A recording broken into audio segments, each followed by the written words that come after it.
Good evening, everyone. Welcome to Beyond the Gatekeepers. I am Bishop Vanessa M. Brown, and I am your host and moderator for this evening. We're so very excited that you all are here, that you are joining us from everywhere that you are. We ask that you share. Welcome, Facebook Live. So glad to see you. YouTube, welcome. Twitter, welcome. Everybody, LinkedIn, wherever you are, we say welcome, welcome, welcome. I am just excited about this conversation. But before we get into it, tell us where you're watching from. Shout it out. Make sure you put it in the comment section so we can know, so that I can make sure that I shout out where everyone is looking from. Okay. So Colleen, Texas, so grateful for Albert Reed, faithful. Thank you for being here pretty much every week. And Chuck Hunt, also faithful. Monroe, Louisiana, we say welcome. Great evening to you. Angelisa G. Wallace, Sean Jenkins from Metro Atlanta, grateful. Please put down where you are from. Perryville, Maryland, love it. Yes, Maria Harris, welcome. Denver, Colorado is here. She's watching on YouTube. Yes, Joy Palmer, I see you. Good evening from Brooklyn. I love it. Share, share, share. Luke Glasgow, thank you for being here tonight. Watching for years. We appreciate you. Tell me where you're from, Luke. Siegfried, Pastor Siegfried Benton. Welcome, Pastor. Temple Hills, Maryland is here. Pastor Melissa is here.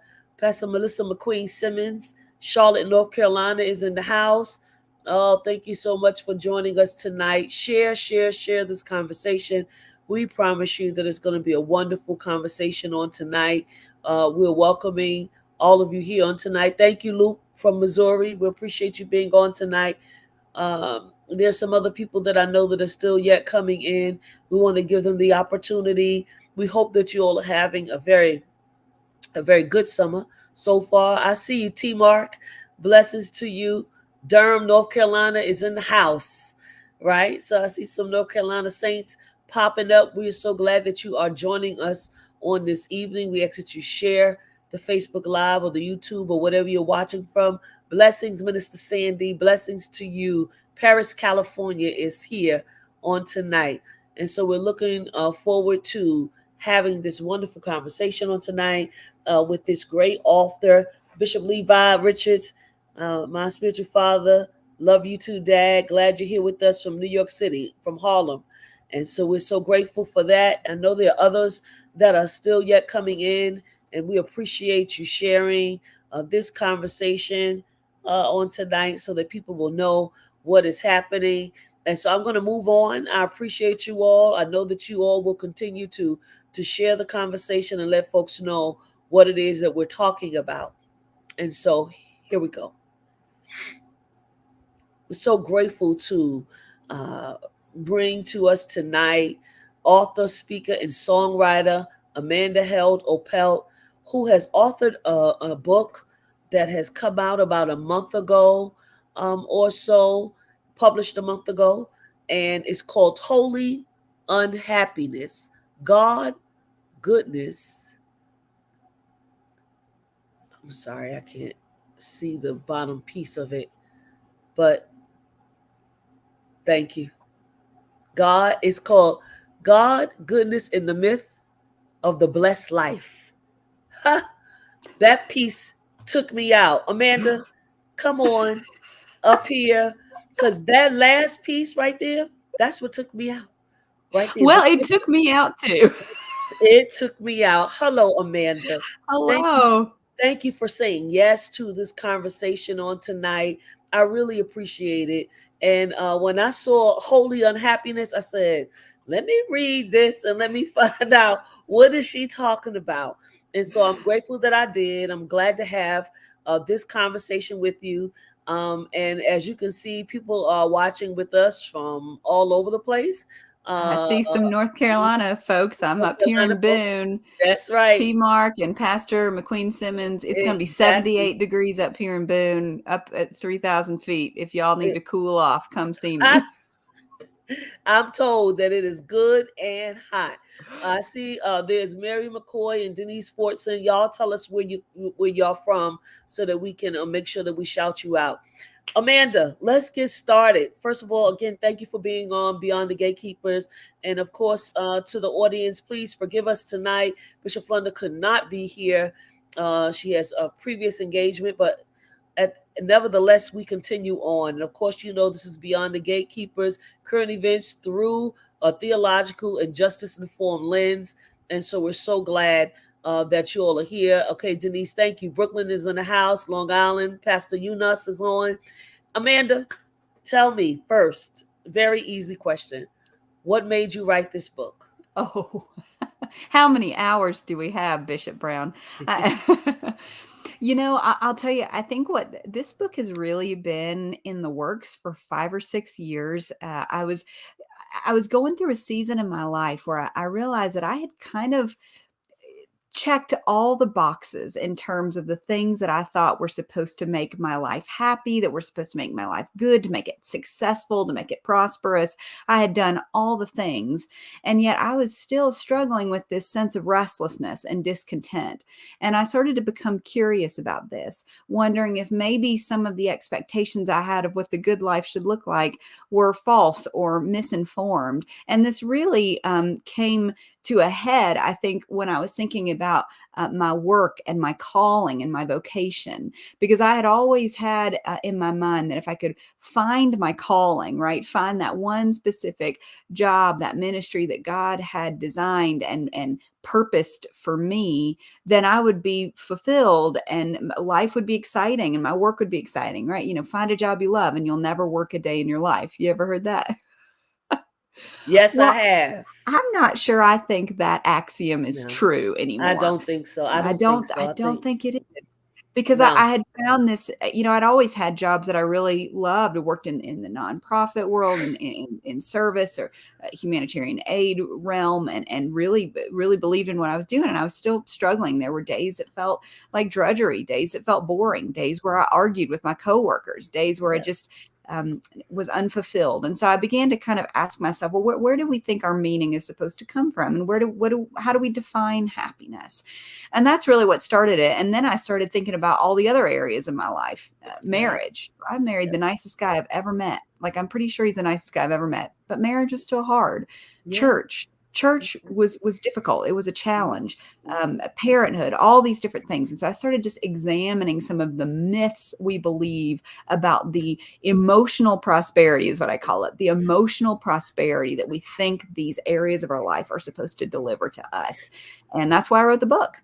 That's so good because, you know, the title of the book is Holy Unhappiness, but God, goodness, and the myth of the blessed life. And Mhm. I think that those of us who been in church for a long time have grown up with that myth, Mhm. right? Yeah. Because I have the favor of God and I'm living Yes. the blessed life. And every time you ask somebody how they doing, how's it going, I'm blessed. Everything is blessed, blessed and highly favored. Mhm. And that's real. That may be your reality at that time, but that's Yeah. not the reality all the time, That's right? right. Right. I think that we have.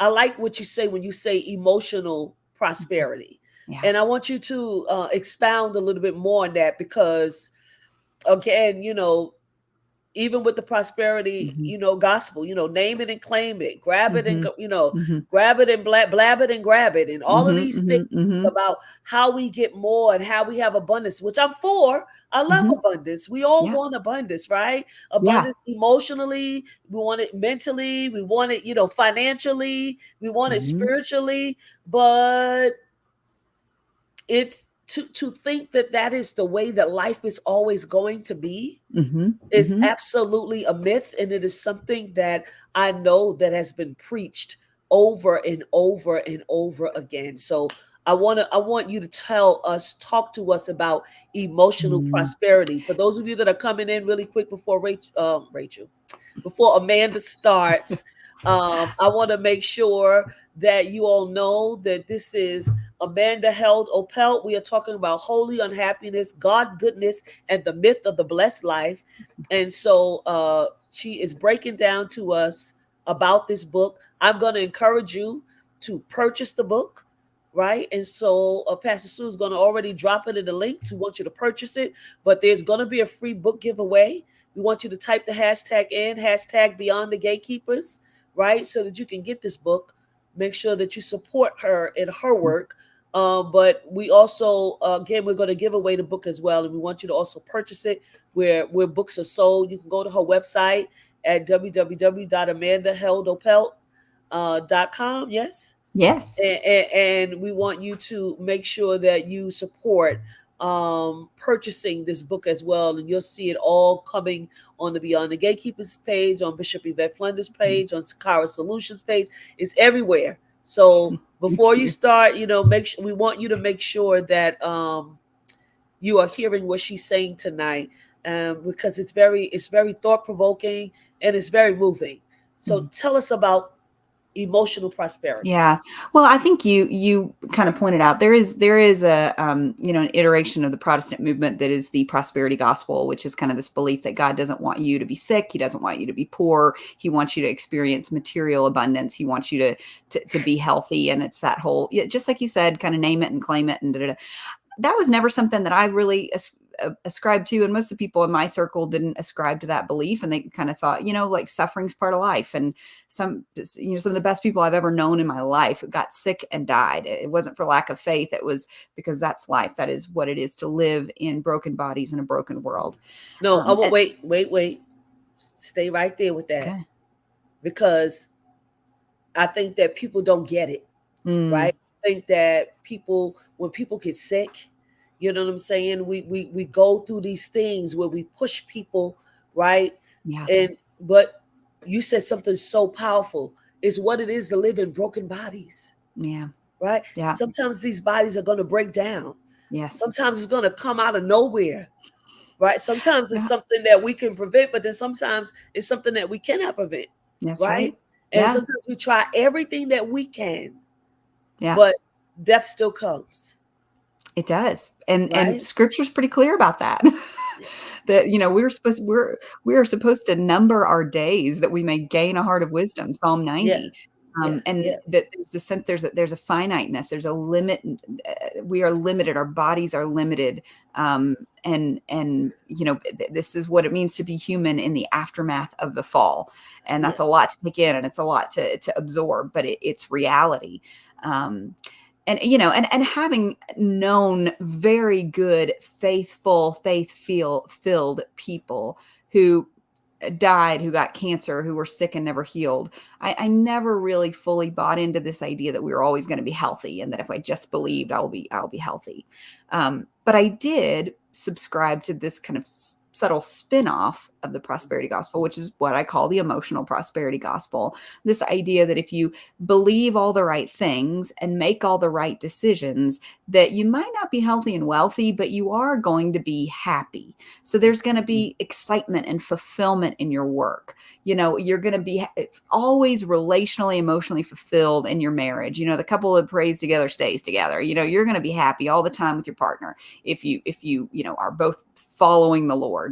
Is this belief that even in my grief, that if I were to experience sickness or I were to experience loss, that my right theology, my structurally sound theology of suffering would somehow buoy me up and out of the pain, that I'd feel a peace that passes understanding. And so it really was with the death of my sister that this concept was solidified in my mind, because I remember thinking the day she died, all right, Holy Spirit, I'm ready for that peace that passes understanding. And I prayed for it, and people around the world prayed for it for me. And absolutely. and I Eh, still felt like I was being tortured by my grief.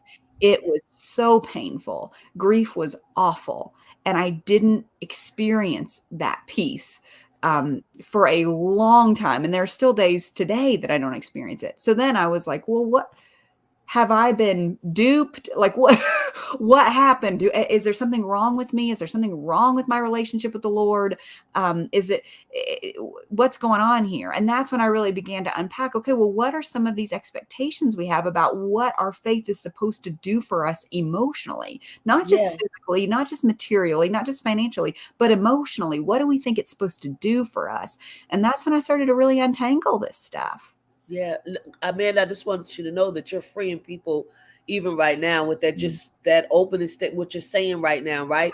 Claudette Abney says, church mm, gave me a beat down about having lupus. I was born with this. I did not commit a sin.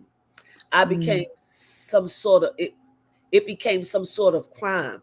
And that's what Yeah. happens. Like when some people doing all they can to get well, to get Yeah. better, right? Right, right, and I You mean, it's internalized ableism in many ways. yes, Amy Kenny's book, "My Body Is Not a Prayer Request," highly recommend, where it's this idea that it will only when you experience this grand, miraculous feat of human strength or a miraculous healing, then God is good, right? Then, yeah, then your faith has proven to be strong. And she's like, that's ableism.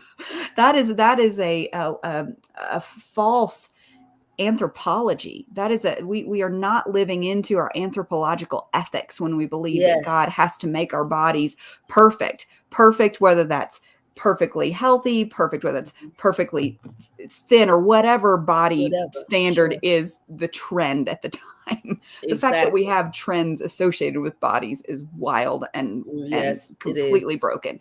But all of Yes. that we don't need some physical transformation in order to say that my body is good. God is with me in this body, no matter what its ability is, no matter what it looks like, no matter what standards it does or doesn't meet, whatever worldly standards. But yeah, it's this idea that like you got to have the feelings of happiness, the experience of healing, the emotional prosperity in order for God to be good, in order for my faith to be good. And I reject that now, I reject it but too. not for a long time. I bought Right. into it for so long. But you know how many people are so this, I mean, in and of itself, but we haven't even touched the surface of this book. But just what you're saying is so liberating to so many Mhm. people because this is what we have come to know. And Yes. so what if my marriage is not working? Yeah. What if, you know what I'm saying, grief has overwhelmed me and I can't get free Yeah. of, you know what I'm saying, or unburdened from death, or, you know, or Yeah. even divorce is grief. You know what I'm saying? I can't get unburdened from it. Does that mean that God doesn't love me? Does it mean that I have done something wrong? Does it mean that I'm forever taken out of the book of Mhm. life? I mean, Mhm. I have watched people go through emotional and mental and physical pain Yes. because something wasn't removed. Yes.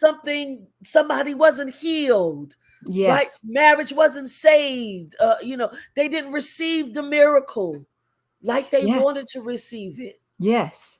The strongholds weren't broken in this lifetime, The right? strongholds weren't broken. Yeah. And gosh, thank goodness for the vulnerability of Paul in scripture where he says, "I have a thorn in my flesh that has Yes. plagued me from the beginning, and Yeah. I have prayed for it to be taken from me." Now, we scholars debate what that might be.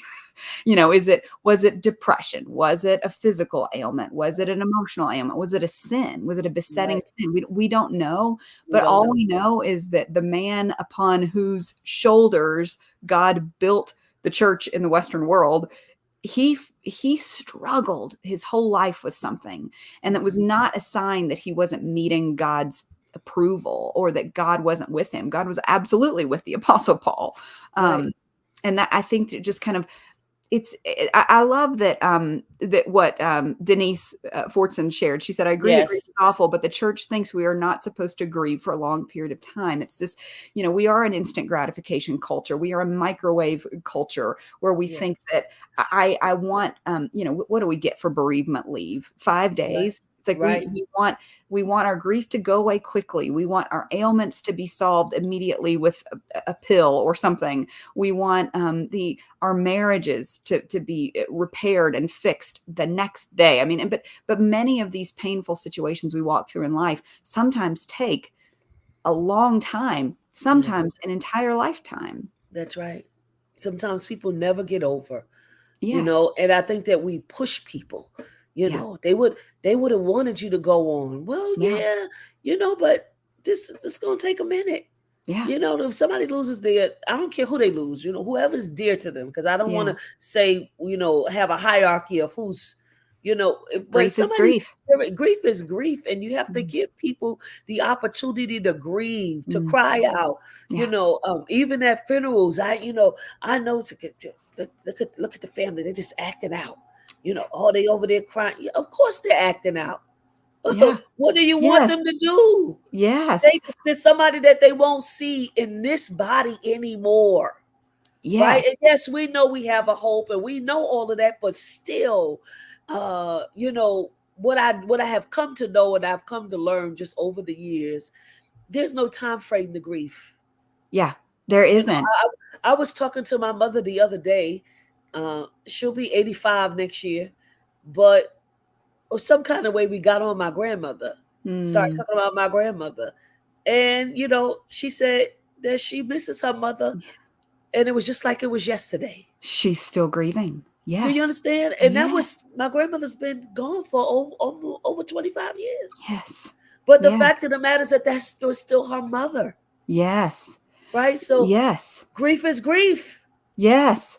I'll have to, my publisher will be happy with me. I'll put a plug in for the very first book that I ever wrote was called A Hole in the World. And it was a book I wrote in the 2 and 3 years after my sister passed away. And I examined grief rituals from the past, grief rituals that had kind Yes. of gone extinct, if you will, no Yes. longer practiced, and what those grief rituals had to teach me about the grieving process. And the very first one I studied, the one that actually, gosh, made me want to do the project to begin with, was Irish keening. And it's this wailing that they do at the wakes and funerals, where these wailing women, they were women in the community who were midwives, Hmm. and they were keeners or criers or Hmm. wailers, and they would come Hmm. and help people. Just they would gather all the friends and loved ones and the neighbors and into the room, into the home of the deceased, and they would literally scream, moan, cry, sing, wail for an hour, 2 hours, however long it took. So However it long was it takes. Yes, yes, and this is still practiced in many African nations. Absolutely. In the Western world, it has died out.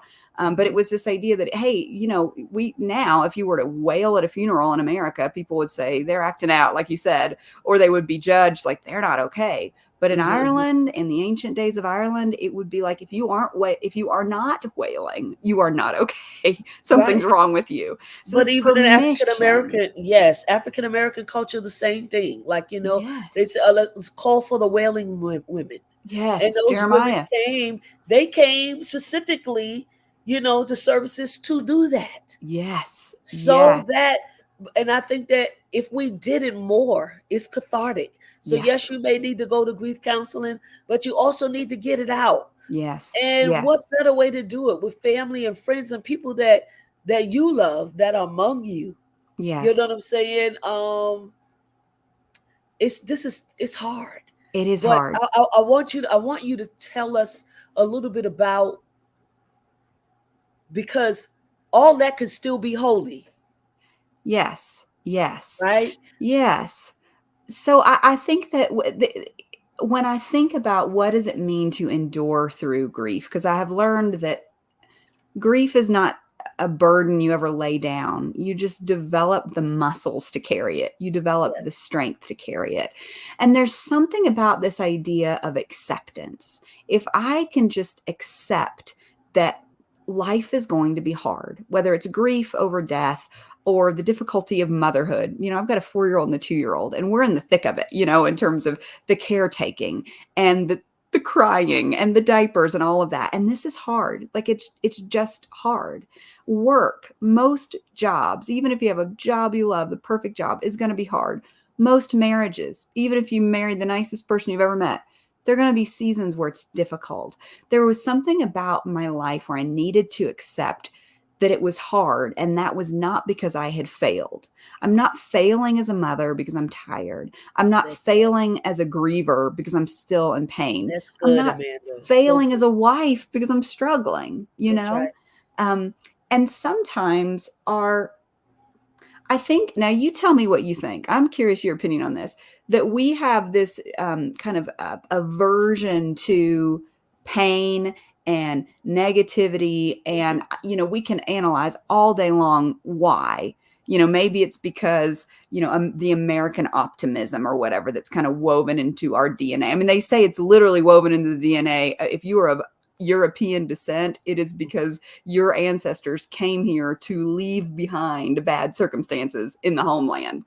It's this idea that, like, well, we don't want to suffer. We're going to pull ourselves up by our bootstraps, that myth of the bootstraps, of Right. just Right. make my life better. And we're an optimistic, positive culture. We're a culture where we have a lot more control and agency over our lives than we have for most of history. It's kind of an illusion of control, right? We don't have full control. We don't have total control. But yeah, Right. I think I don't know. Is that something you've observed too? That we as a culture, we don't like to accept that pain is part of life. I think that we don't want to accept that pain is a part of life. So one of the things I think from an African American perspective is that, you know, suffering is overrated because we've suffered for so much that people don't want to suffer. Right, Yes. because Yes.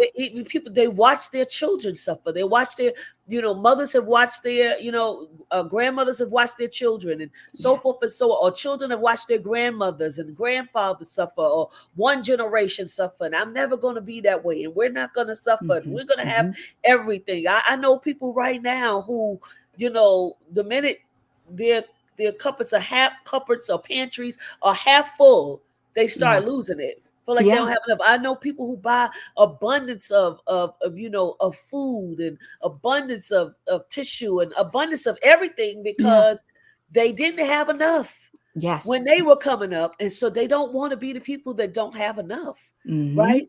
And so they don't want to be the people that suffer. Yes. Right. But Yes. I believe that I don't believe that we should stay in a constant state of suffering. But I Right. believe that there's some points in our lives where we're not going to have everything that we want when we want it, Yes. right? Yes. And Yes. so what does that do to the psyche of a person, Mhm. right? When they're Mhm. not getting everything the way they want, when they want it, and how they want it, Yes. right? Yes. And so Yeah. I think that there is a space for the unhappiness, and it's all about also, Amanda, where your happiness is set in. Because if your Mhm. happiness is set in all exterior things, Yeah. other people, so I feel like happiness is within, Yes. and then it comes out, right? Yeah. And so other people just add to my happiness. Right. Other things just add to my happiness. It's not those people or Yes. those things. And in the minute that those things go away, Yes. then I'm unhappy. My Right. whole life is turned upside down. Right. So I think you said it right when you started talking about it's all about where your happiness comes from. Yes. That's so true, and I think it's also this willingness to believe that happiness and suffering, joy and pain can coexist, Yes, and it that can. they can run parallel to one Both another. and it can be both It's the and. both and. But now, of course, we love to categorize our lives as either like life is really hard, things are bad now, or things are great now, I'm blessed now, this is great. This was something that became very real to me when my sister passed away, because my youngest daughter learned to crawl the week my sister died.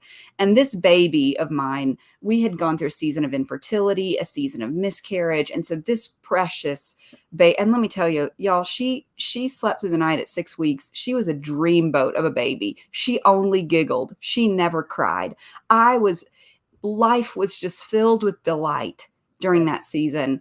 And then my sister died. And I Yeah. was like, I have no idea what to make of this, because here I am taking so much joy and delight in this little girl who's at the beginning of her life. And now my sister's at the end of her life. And how do I hold these two things together? And you realize that one doesn't negate the other. They just coexist in some kind of tension, or maybe union. Maybe that's a better way to put it. They exist in union together. And I think the other thing, that part of the reason I titled my book Holy Unhappiness, is when you look at the word holiness in scripture, it's kind of meant to be sanctified, or something that's set apart for a All right. purpose. And I just think that our unhappiness can have a purpose, has a purpose to play in our lives. And so if we're always stuffing it down and pretending that we're too blessed to be stressed, I'm like, we're stressed. It's okay. We're stressed. It's hard. Okay. That's We're right. blessed and we're stressed. We're That's both. And right. it's We're okay. It's both. not either Exactly. or. That's And good. once we say, okay, so what's happening? Why am I feeling sad? Why am I feeling restless? Why am I feeling anxious? What does that emotion have to teach me about my circumstances? Maybe it's telling me there's something broken here. Maybe there is something wrong in my marriage that I need to address and we need to work through. Maybe the job's not right for me and I need to work that out. Or maybe this is just what it means to be human in the aftermath of the Yes. fall, and I need to just That's accept good. it. And Yes. so it's just, it's it's listening to your pain. It's being willing to listen to your pain, listen to what hurts instead of shoving it down, instead of numbing it or labeling it as unholy, Listen, labeling it as not pleasing to the Lord. this is so good because we always talk about, oh, we have to go through the wilderness experience. Mm-hmm. Well, that wilderness experience ain't nothing fun about that wilderness experience. No. Whatever's leading you to that wilderness experience, I'm pretty sure it was not a good situation, right? Yeah. Whatever was leading you to that, I'm sure that it was not a good situation that led you into that wilderness experience, Yes. right? Right. Yes. So whatever it was, right? So at the end of the day, you still had to sit in that wilderness or walk That's through right. that wilderness or, feel the pain of that wilderness. And you Yes. didn't just, it's just like, oh, I use the wilderness. We can talk about being tried in the fire, right? Mm-hmm. We still Mm-hmm. have to go through those things. We talk We about when do. you tried in the fire, you come out pure gold. Well, that fire is going to be some unhappiness. It's That fire true. is not going to be, Yes. no fire that I know is a delight.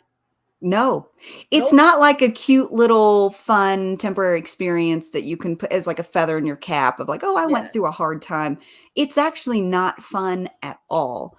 If I think it was Barbara Brown Taylor who said, like, a wilderness actually feels like a wilderness. When you're in the Yes, it wilderness, does. you might get eaten by a bear, you Come on. might be left for dead, you might Right. starve, you might drown or die of All thirst, kind of things. whatever. You are That's right. exposed to the elements. You are truly at risk of death.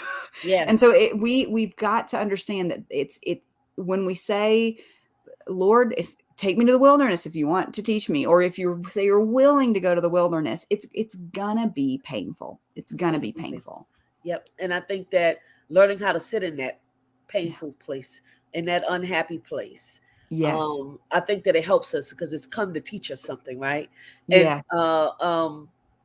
for those of you that are just coming in, I see you all just joining in. I appreciate it very much. Facebook Live, YouTube. We have Amanda Held Opelt here with us, giving us some tidbits because I don't want to give everybody everything. I want you to buy the book too, and of course we're going to give it away as well. So make sure you put hashtag Beyond the Gatekeepers. She is going to give away a copy of her book, and so we're very happy about that towards the end of the conversation. But Amanda, I have this question, and we're going to open it up for questions. Mhm. Make sure you put question, and then make sure that you write the question out, but put the word question so that we can know that you're actually asking something. So here is one, and it says, I wonder, though we know that life is filled with various sorrows, should we embrace suffering as God's will, God's purpose? Do we have to suffer to be close to the divine? Mhm. Is suffering a prerequisite to experiencing God's goodness? Ooh, I love this question. Me too.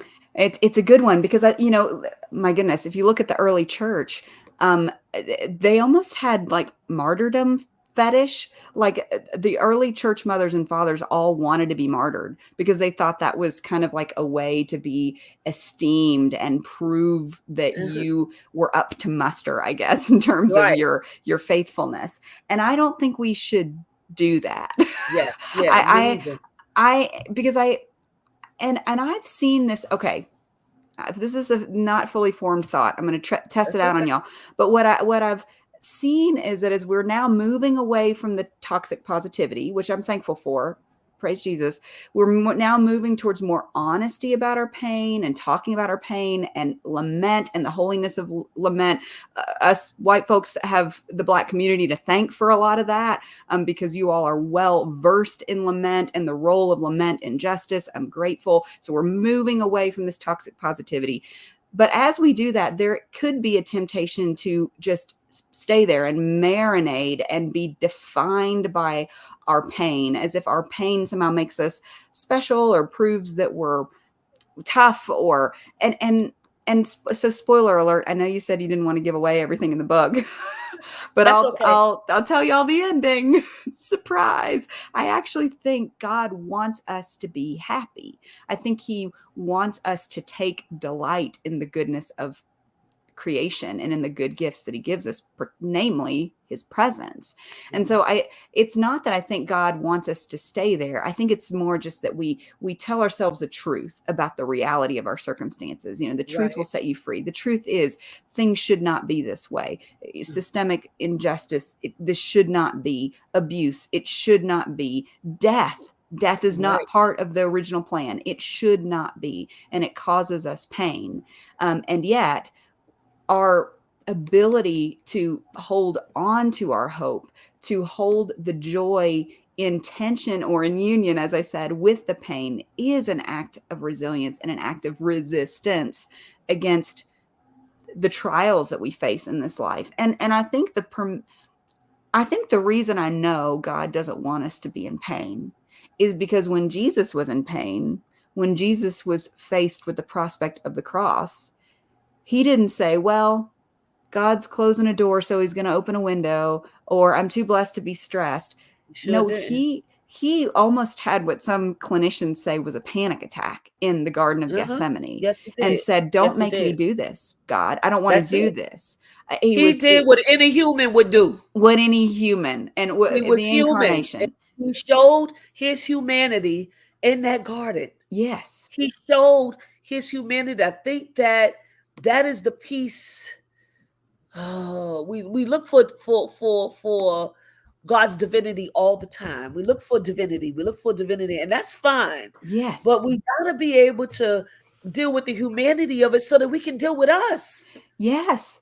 You're Right? absolutely right. And that's what I think. God, what a gracious choice on the part of our God. And this is why the story of Christianity is just one I can't walk away from, despite my doubts. This choice of the incarnation to be fully human and present in the pain of humanity. Yeah. Jesus chose to be born into a colonized corner of the Roman Empire. He was not living the hashtag blessed life by anybody's Hello. standards. Okay. He was poor. He was crucified before he was age 33. His followers Absolutely. left him. Yep. Scripture even says he wasn't anything pretty to look at either.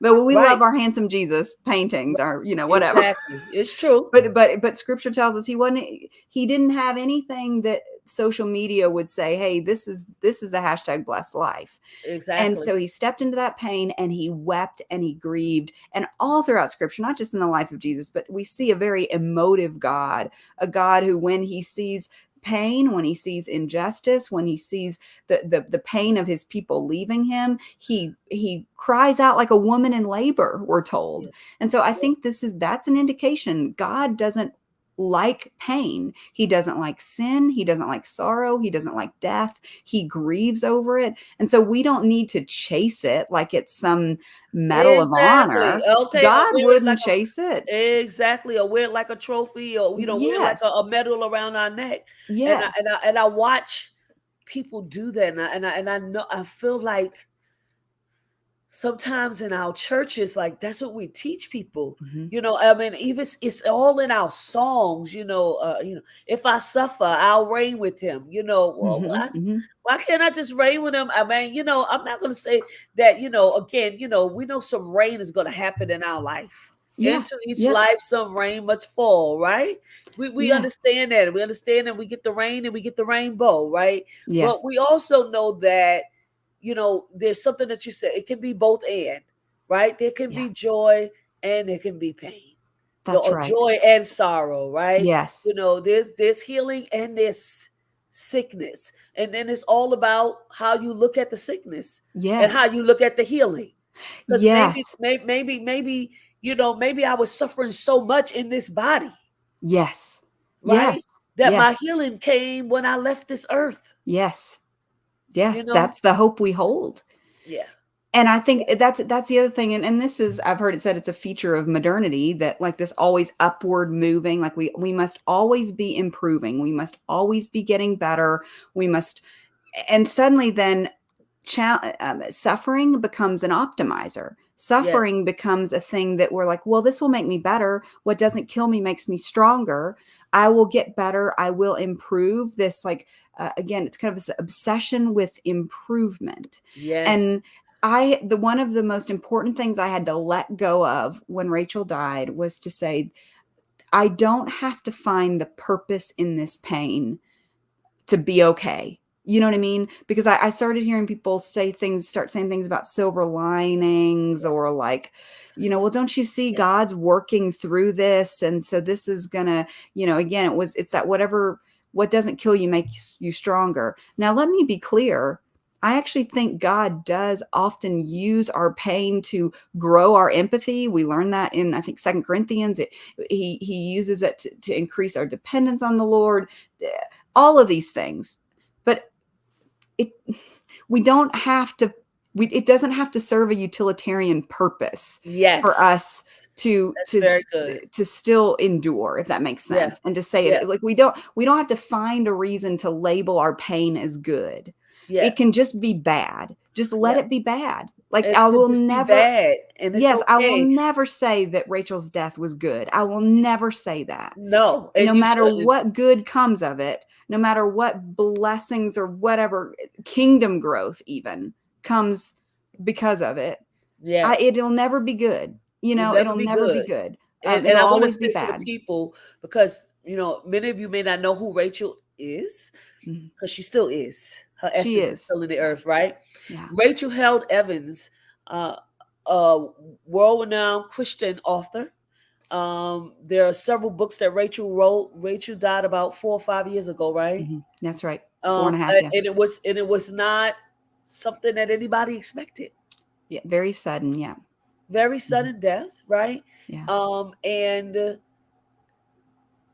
so many books, so many writings, all over the place. And now Amanda is an author and a songwriter, and she has left a legacy, not just for her children, but for her entire family, Mm. and for the Christian world. All right. Mm. And so I like what you're saying about that. Like, her death will never be good. Yeah. And Yeah. I think we want to try to make everything always good. Yes. We But want to escape the we pain one wanna way or the other. that's it. We want to get out of it. We want Yeah. to get out of the pain.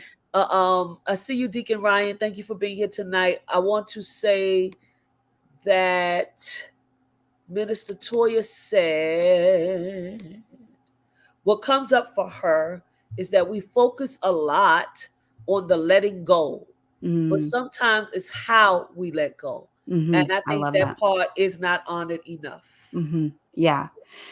Yes. Because I think what matters maybe more, again, this is all so sticky. My thoughts meander, and they're not It's fully okay. formed as I say them. It's But I fine. think part of I love that sentiment. It's not in letting go, but it maybe how is that, like, it's not just do I feel better? Is this pain going away?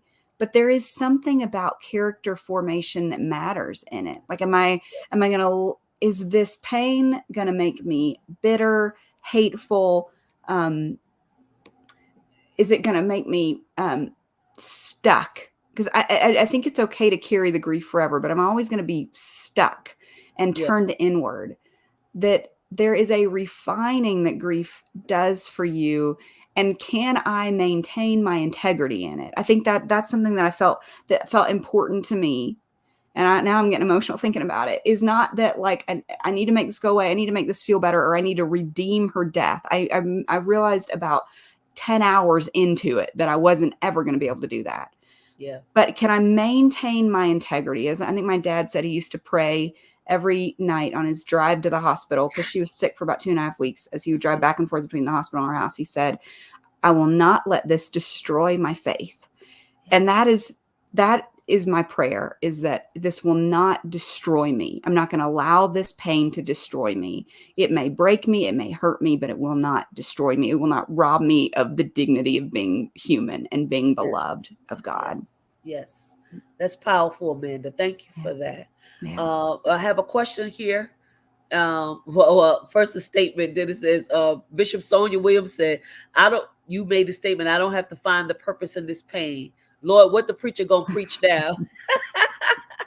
Well, hopefully they'll find something else, Bishop. Reverend Randy L. Ware, he has a question. He said, are we dismantling and reconstructing the language and usage of how we use the word grief and death? I do think so.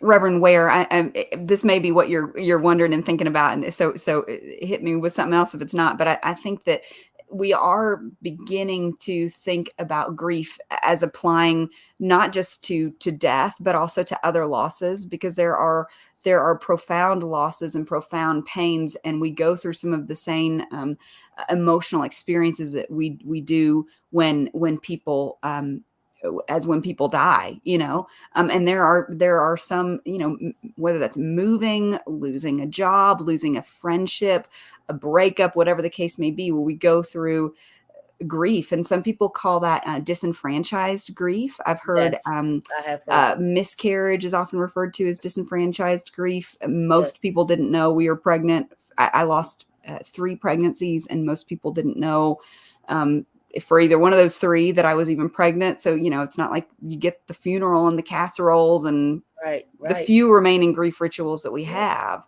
You're And left with it so, by yourself, or with your husband, or with, or those that are clear, that are yeah. dear to you and close to you, right? Yes. Yeah. So we invited people into that grief with us because Absolutely. we knew we needed it and it was Yeah. important. Um, Yes. but I think that I also think that there's something about that word death too that feels important. I always had I've kind of stopped saying Rachel passed away. I've It's important for me to say that she died, because I don't the Yes. euphemisms, but you know what, each to his own. Honestly, we're all just trying to manage our grief the best way we can. So I don't judge other people for doing it. But for Right. me, I need to name this death, because to me death is an enemy. I think it's the enemy of God, it's the enemy of humanity, and we are subject to it, and it is not until new creation that it's fully conquered. But Sure. I need to name that she died. That I don't want to euphemize it. I want to name the severity of it, and I think using those kind of blunt language. I did kind of a study of the death announcements and how they changed between like the late 1800s and the early 1900s. And, it used to be poems that were very direct, like so and so is in the ground and their body molders here. It's like very Right. direct Right. language about what was happening. Suddenly, gravestones used to have the skull, the symbol of death on them, as like just very clearly naming what had happened to this person. And now we're moving more towards, in the early 1900s, it was euphemisms. Oh, they're no longer moldering, they're slumbering here. And then you have carvings of angels on headstones, or lambs, or flowers. And so I'm pushing back against this euphemizing of death. I think we need to name it and say what it is. So in some ways, so we're prepared when it happens in our lives. Yeah. Yeah. I like that, Amanda. Thank you so much. Listen, we are in conversation with Amanda Held Opelt, Holy Unhappiness. And it was both the part A and part B of the title just struck me. I just was Mhm. like, wait a minute. What is she talking about? And she goes through, for those of you that want to go through this book at your church, that you may want to have a Bible study, it has a companion, a discussion guide to it, right? So you can order That's the right. discussion. You can actually download the discussion guide Mhm. as well, so you can have it. From chapter to chapter, she talks about work, and that's what I want to talk to you about: work, Mhm. because you worked at a lot of places. You moved Yeah. out, and Yeah. but you said some very positive things. You talked about how you can be working and serving and just be tired, Yeah. tired Yeah. of all of it. Yeah. Go ahead. Well, and a lot of it is because I think that I just had, and this is where that word myth comes in, these mythologies that we believe about what the good life will look like. I had this myth that if I was serving people, that I'd always feel fulfilled. And it turns out loving people is really hard. It'll make you really tired. I worked in a nonprofit world, serving underemployed women, and kind of caught up in some of these generational poverty cycles. Learned a lot about poverty in the U.S. and some of the systemic issues that undergird all of that. And, then I went overseas, and I was not an actual aid worker. I like to be clear. I didn't save any lives. I was doing staff care for aid workers, but it took me all around the world to these really, really tough places where there's famine and warfare. And it was pretty exciting for a couple of years. Mm-hmm. But then it's also kind of, well, this is kind of confessional time. A lot of the when I'm drawing kind of the excitement and the enjoyment and the fulfillment of my work from other people's suffering, there's something a bit predatory about that I had to Sure. kind of rewind and learn and say, okay, if you're really serving people, it's about the people. It's not Yeah, about your experience. And when that's right. you really give your heart to serve, it's hard. It's Yeah, painful. it It's is. wearisome. And that's just the reality of work. The ground of our labor is cursed. This Yeah. is very clear in Genesis 3. We sow seeds, we reap thorns and thistles. Nothing we do in labor is going to be easy. Um, and so just, okay, so how do I work in a way that honors God? Yeah. And can I do? I see it in millennials. I'm an elder millennial. They sometimes call me geriatric millennial, but I see it in millennials and Gen Z. Is that when the minute the job becomes boring or hard, we leave. We turn in our notice. I made a bad choice. I'll do something else.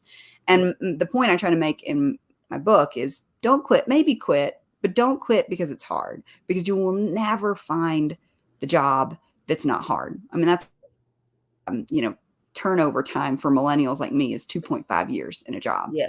It's like, Yep. it's you're never going to find the perfect thing that's going to, our expectations are just so high. Yes. Expectations of happiness, a sense of entitlement to happiness for people that maybe grew up middle class, my demographic. Right. Our sense of entitlement to happiness is pretty high, and we need to name that. You know what I mean? Yeah. That's good. Uh, Bishop Sonia said most often it's thankless work. Mhm. Your statement, loving people will make you really tired. It does. It's Yeah. draining, Yeah, right? it And is. so we have to sometimes step back Mm-hmm. for renewal, you know what I mean, Yeah. for sabbatical, for rest. And sometimes people don't always want to understand that, Yeah. right? But I think that it is best for whoever is giving the care. I don't care what kind of care it is, whether Mm-hmm. it's pastoral care or whether you're Mm-hmm. caring for someone that is sick or whether you are whatever kind of care that you are giving. I think that it's very important that people are able to step back Mm-hmm. for a minute, you know what I mean, and take a breather and get some air and because it is hard. It's Mm-hmm. hard work, and sometimes if you want to prevent burnout, Mm-hmm. right? This is something that we need to do. There's another question on the floor. Says, what are your thoughts on eulogizing people's loved Mm. ones? Yeah. Well, oh my goodness, my mentor, somebody I really care about, she just lost her sister. Her sister battled drug addiction her whole life, and it ultimately took her life. And it's hard, we were talking about the funeral, and it's hard to plan a funeral like that. And so I don't know what the heart of that question is or what the experience is that led to that question. Because oh man, I Well, think she it's, used eulogizing, which means mm-hmm, to speak well of. mm-hmm, mm-hmm, And mm-hmm. perhaps if you don't know that person, how can you really do that? I'm not Yeah. sure. Bishop Sonia, will you clarify for us in terms of your question? Yeah. And I think there is a way, and I love how my mentor did this at the funeral, that you honor the dignity of every human person, because I think that's another thing. It's a kind of a subtle underlying thread, is that we are all broken in some way. We all struggle in some way. We all cause pain. We all receive pain from one another. We are humans living on this hot planet together, and That's right. there's going to be pain between us. Yes. And we can also honor the divine image in every single human being, no matter what they struggled with. And that to me is what a eulogy is seeing, being able to see the good and to honor that divine image. Again, lest you think my book is all sadness or that I am an apologist for unhappiness, I actually make a great case that let's take delight in life and let's take joy in life, and that some of the greatest blessings I've ever known didn't come from the script or the check box list of all the things I was supposed to have to make me happy. The white picket fence, the perfect job, the perfect husband, the 2.5 kids, the whatever. The greatest blessings came from the simple God-given pleasures that I was able to be present for because I wasn't striving for that perfect life anymore. When Right. instead of just striving for the perfect job or worrying about whether or not I could get pregnant because of, that season of infertility, can I be present with my loved ones right now? Can I be present for this meal? Can I be present in all the good that this person has to bring, even though there is sometimes pain there? I mean, again, it's not toxic positivity or clarify. I'm not saying just take the abuse and forget about it and only see the good. What I'm saying is, can we be present for delight when it is offered to us? And I think that is something that is the blessed life to me, is being present for both the pain and the joy, because we can't Yes. selectively numb, as Brené Brown has been so good to tell us. Yes, indeed. Bishop Sonia said she was thinking in terms of your statement, death is an enemy and we should name it. Yeah. Yeah, as that I think that when we eulogize, I mean, we were very careful not to call Rachel's funeral a celebration of life, even though I actually understand why people do that sometimes. I'm not saying that's a choice for everyone, but we wanted to name. She was 37 years old. She Yes. had an 11-month-old and a 3-year-old. We are grieving. We are in pain. This is a funeral. Period. Yeah. It really is. Yeah. And after everybody finished celebrating, we're gonna still be grieving. Mm. We're gonna Yes. still be hurt, Yes. right? Yes. Her Yes. children are still grieving, still Yes. grieving her loss, and I understand that. Dr. Perry says, I am listening and thinking, especially as a survivor and identify as a person of faith. I think that we are able to fully intellectualize these ideas, but Mm. I find that when we are in our houses of faith, we return to the very things that we have rejected. Mm. Death gets associated with goodness and badness. Recovery is the same. It is deep, and I do not know how we move from discussions like this to our Mm. pulpits and congregations. Very good, Yeah. Dr. Perry.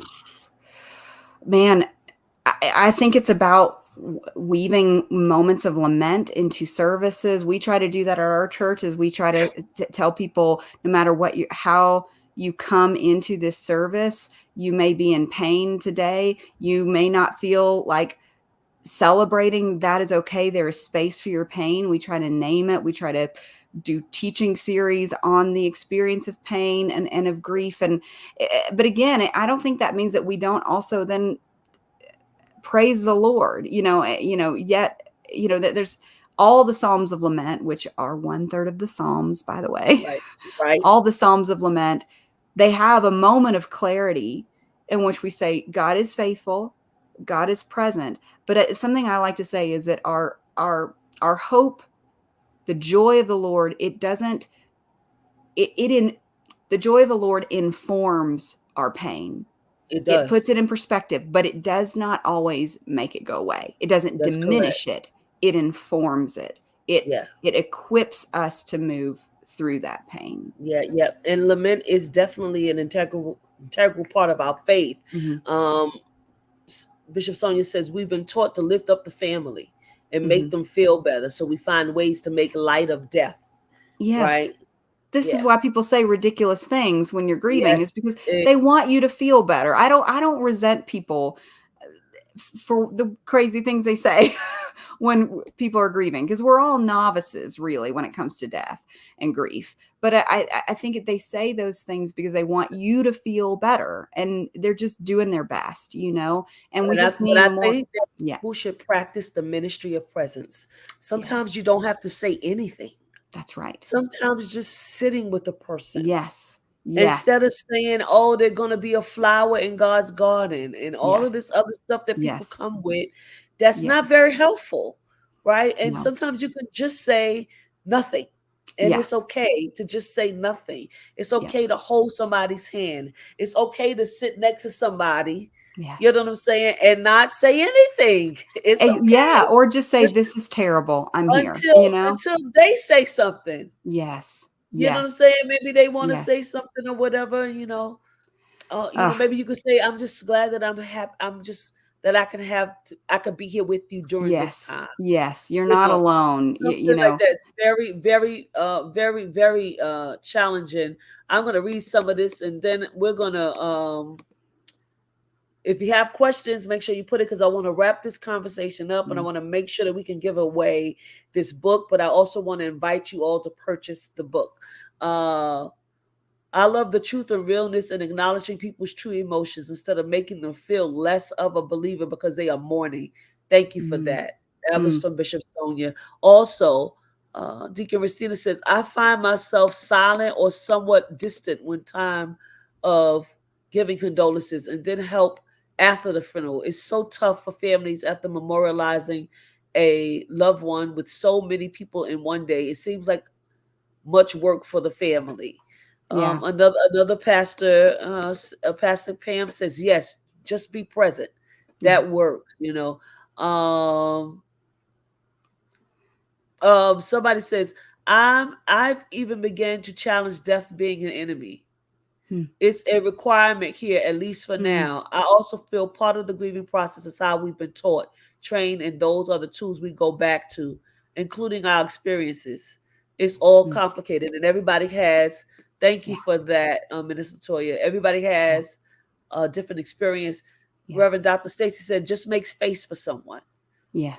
Somebody Yeah. else says, Millie says, just showing up. Yeah. Uh, Dr. Perry says to what I said, yes, just hold a hand.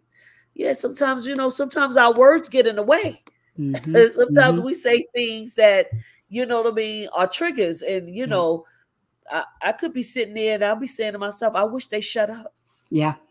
You know what I'm saying? No, Oh, that's I've had real. that thought. Like, It's real. It's yeah, like true. that, Yeah. that's real. Like, like sometimes, like, just don't say anything. And then, sometimes we say, oh, well, I know how you feel. No, you don't. Yeah. Because my relationship with the person that's gone is not the same as your relationship Yes. with the person that's gone. Yes. Right. Yes. So you don't know how I feel. I think that it is just best to sit with people, to be present, and to, if you don't know what to say, don't say anything at all. Yeah. It's Yeah. okay to just be there. It's okay to hold somebody's hand. It's okay to, if they allow touch, it's okay for you to rub their back. Yeah. Whatever it is, it's even okay for you to sit there and cry with Yes. them. Yeah. Yeah. And I talk a lot about this actually in my book, A Hole in the World. I learned a lot from I have a Jewish friend, Shelley, who lost her mother and her sister in a car accident on the same day. And she talked to me about Shiva and kind of the rules of sitting Shiva, that it's a Yes, 7-day period, and that the yes, condolers, or the people offering condolence, they mirror the actions of the griever. And so yes, if the griever is sharing stories and laughing, then you share stories and laugh. If the yes, griever is crying, cry with them. If the griever is being yes, silent, be silent with them. If the griever yes. wants to go to a movie, go to a movie, because Right. grievers sometimes want to go to the movies. That's right. It's just like we're human too. We sometimes just want to do something that feels normal. And so Yes. I learned so much from, and it is, the mourning process is up to a full year. In Jewish culture, and then they memorialize it once a year as well. So I learned so much from my friend Shelley, that I wrote about, and that's chapter 3, I think, of that book. But Yes, yes, yes, yes. Listen, I want to let me read this last statement. Somebody said the ministry of silence. mhm, Yes, mhm, Kelly. And then also yes, the gift of presence. And Pastor Pam said the greatest gift during my wife's transition was being surrounded by people who checked on me and the children. mhm. Yeah, Talana was on her journey. We needed people present with yeah, us. She was in yeah, conversation with God. We had to experience the grief of our yeah. loss. Yes. Yes. Bishop Sonia says she's actually sat Shiva with the family. Mm, It's actually therapeutic. yeah, And I think that we just have to find ways to help people grieve, yeah. because sometimes the tools that we were taught are not the appropriate tools to use. Mm, And it's about, you know, getting some new tools in our toolbox Yes. around that. But this book, like you said, is not all about unhappiness. Hmm. But it does get us to some joy, It right? does. And And hope and hope. delight and Yes, the way of Jesus, I think of, and again, it's why I haven't left the faith yet, is that yeah, there's yeah, something about walking in the way of Jesus. And he said it's narrow, it's a yeah, narrow way, but yeah, the ethics of the way of Jesus, humility, justice, yeah. serving others, it's never led me astray. It doesn't mean that I'm always going to be happy or I'm always going to feel good, but to walk in the way of wisdom, which is to walk in the way of Jesus, to me creates an environment that is conducive to Yes, flourishing not just for me, but flourishing for my neighbor as well. yes, And that is the blessed life. Shannon Martin said something to me that has really stuck out to me. She said, if something is a blessing, it can't be something that's exclusive, a yes. mansion that most people will never have access to, I like. or I don't know, some political decision that you Yes, wanted but other people, whatever it may be. If it's a blessing, it must be accessible for all. I love And that. that's why she directs people to look at the sky, because the Yes, sky is this beautiful canvas it above truly us, it's she says. accessible to all of us. Yes, hope, grace, love. These are blessings that are accessible to all.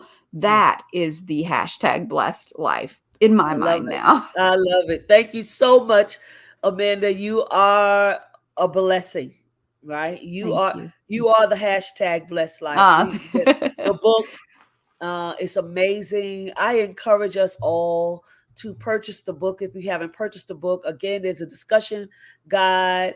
Uh, so Minister Toy said, "Don't leave, Amanda. Stand mhm. by. It's full circle. You have community. It's all right." And I Thank you. love Yeah, that. Yeah, I I love believe that. it. I think that everywhere you go, Mhm. as you continue to talk about this book, you're going to find more and more and more community, Yeah. right?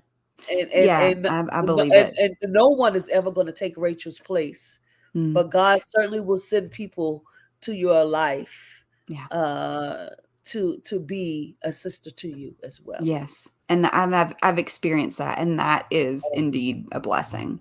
I love So that. Bishop Brown, thank you so much for inviting me. This conversation's been so encouraging, and I've appreciated your insights and the wonderful comments to it. Incredible insights that y'all have all offered this evening has been helpful to me. As Bishop Sonia said, you helped us tonight, and you Mm, truly did help us tonight. thank We appreciate you so much. Listen, we're gonna just read one advertisement, and then we're you. gonna go right to giving away the book. Hashtag Beyond the Gatekeepers, all one word, no spaces. Hashtag Beyond the Gatekeepers, all one word, no spaces, to win the book tonight, or you can purchase the book at any bookstore, wherever they're selling books at, Amazon. You Yeah. can get the book. You can go to her website, Mhm. Yeah. www.amandaheldopelt.com. All That's one right. word. It's right there on the screen.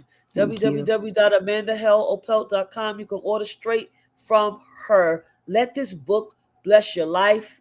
Let it bless your family, your friends, your church, your ministry. It can be a discussion, but you want to do that. But make sure you put hashtag Beyond the Gatekeepers so that you can win the opportunity to get this book tonight.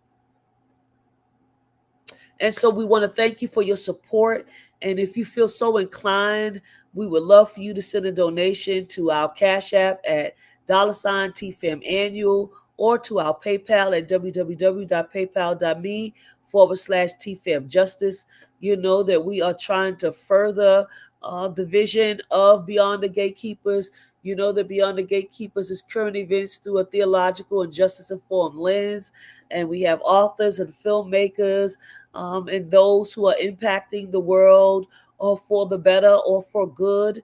And so we invite you all to participate by giving a donation to, again, our Cash App at $TFAM Annual, or to our PayPal at www.paypal.me/TFAM Justice. Now, we want to get right to it. We appreciate you all so much. Amanda is watching on tonight, and so we want you all to be able to win this book. Somebody said whoever wins still has to purchase the book and pay it forward or pass on the book when you're done. I like it. However you want to do it, we appreciate it. I think I like the first piece of it, because if you just pass on the book when they're done, then people won't buy the book, right? And we're trying to get the book moving from its place. So if you win, we ask that you pay it forward and you purchase the book for somebody, okay? Or you know what? Just telling a friend about the book, or posting about the book, or Heard write a that. review. All that stuff helps authors. So I love that. Thank you, Amanda. All right, here we go, Pastor Sue.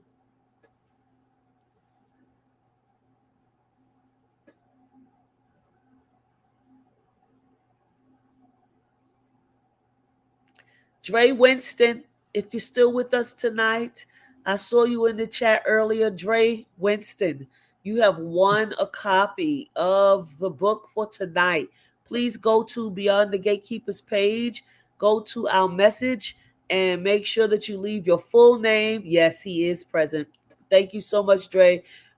Make sure you put your full name and your address. We're going to get that to Amanda, and Amanda's going to get your book to you. Congratulations, Dre. And thank you, everyone, for joining us on tonight. Such a powerful conversation. Listen, you can still share this conversation with somebody else. Share this conversation. You can share this link and share it with others, because I know that they will want to hear what we were talking about on tonight. Want to invite you all to be with us on next week.